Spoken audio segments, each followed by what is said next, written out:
I'm Phil Fox and I'm in the creative space of Andy Quilty.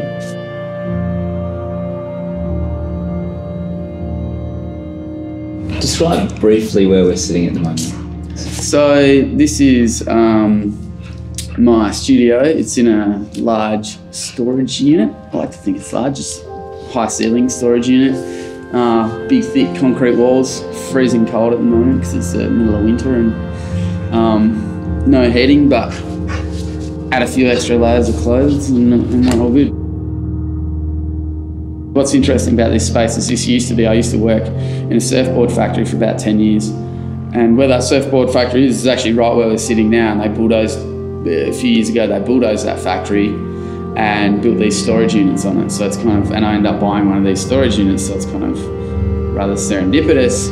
So this is actually, it's very neat at the moment. I've just kind of finished a whole body of work for an exhibition. And so I kind of, after I finish a body of work, I try and clean the studio out and start fresh. So this is as good as it gets at the moment. It'll be, usually it's a bit of a cesspit, but I'm pretty happy with how tidy it is at the moment.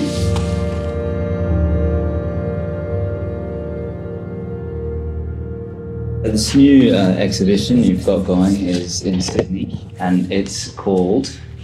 The Baldives. And is that a play on word about Baldives, your home? Yeah, correct. Yeah, Baldives, which is kind of known as, around these parts, as the love child of Kwinana and Rockingham.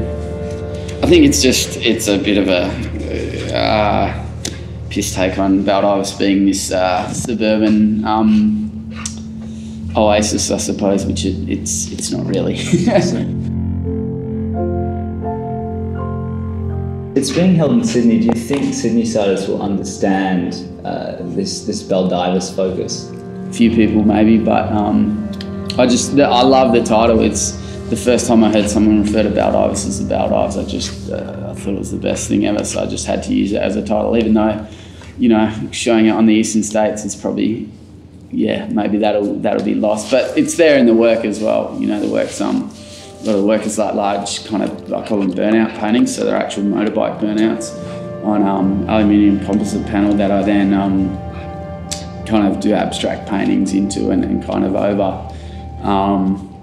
And so it actually relates to kind of, you know, where I grew up and where I live now.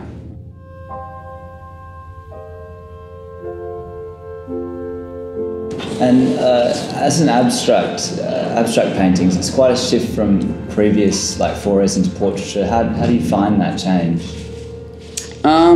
It's good. It keeps it fresh. It's about trying to challenge myself, find new ways to work. I kind of feel like I'm always trying to. If it becomes too easy, then you're not kind of challenging yourself enough. So the thing with the large scale burnout paintings, so for this show, for example, there's only 5 burnout paintings in the show, and there's a stack of about 10 of them against the wall there that are probably going to go to the tip at some point. So that's kind of, I love the challenge of that you know, it takes a lot to kind of get the magic going.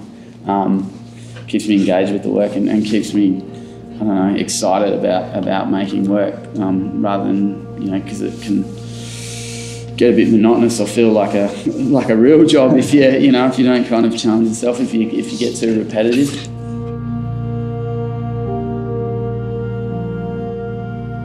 And so do you do burnouts in where we're sitting now, the small concrete bunker?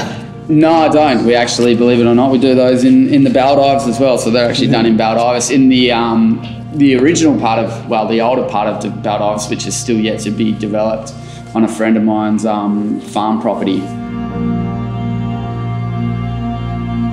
And is that suburban experience changing in Australia? Now that you say there's more developments in Baldives, it's changing. It's a changing suburb, and the massive amount of change in Rockingham you've experienced throughout your life. Will one day that suburban experience be completely different? I think it is changing very, very, very slowly. But definitely for the best, in that when I was growing up in Rockingham, it was about as white vanilla a suburb as it gets, you know, in terms of, you know, diversity, you know, a diverse population, ethnically diverse population. Whereas now, particularly in Baldivis, the suburb that I live in, it's kind of, you know, it is a cheaper part of to live, and so there's a lot of kind of really diverse kind of, you know, new migrants and people a bit like my, you know, in the sense of my wife and myself are kind of starting out, you know, it's our first house, new young families, a lot of young families, and new migrants to Australia, so it's a much more diverse population. So, you know, we've got neighbours from Bangladesh, the people behind us are from Ethiopia, you know, so it's kind of, I don't know, I look forward to it in terms of what my kids will experience that I didn't get to experience. You know, I think they'll have a much more diverse group of friends than what I had, and so a much more diverse experience. And so, yeah, I think it's in that sense it's changing, and definitely for the better.